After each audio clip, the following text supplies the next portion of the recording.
I don't fucking know. I don't fucking know. Ate, nag-gym ka pa? 4 months akong stop, actually. 4 months na. Ate, ba't naka-private? Kasi naka-private ako.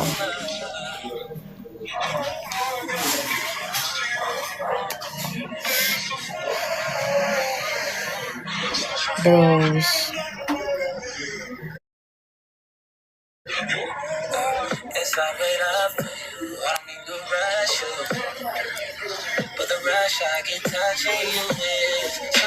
Kasalanan ba? Oh, what the fuck?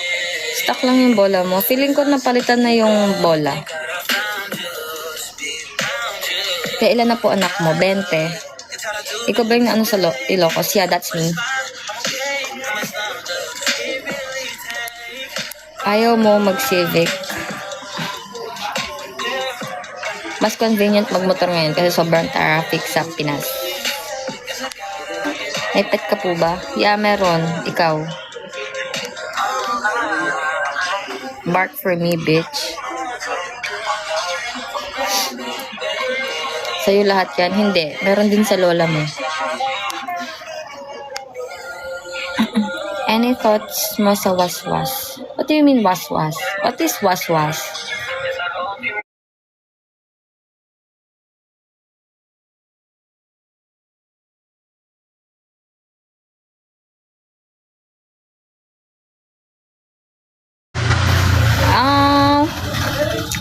I don't know. Hindi pa ako nakakanood ng ganyan.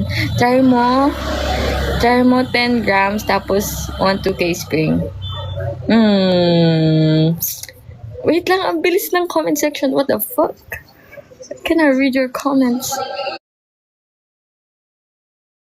What the hell? Naka-engine support ka? You mean ES? Yeah, naka-ES ako. 2.5. 2.5 yung ES. Bro, don't... May BF kante. Wala. Ate, nakalmot po ako ng pusa. Kailan po ako tatay sa bubong. Bukas. Bukas yan. Putang ina. Ay, sorry. Hindi naman mabigat eh. Tanong mo sa lola mo. Ilocano ka te? Nope. Naka-ES tas naka-low suspension. Hindi. Stock pa din. I mean, 330 mm pa din. 330 mm pa din. Gano'n po nalayo? Gano'n po kalayo na routine sa motor? Tagaytay pa lang. Fuck! Wait lang, so dami! Oh my God, peeps, can you stop being bastos for a while? Link ng top.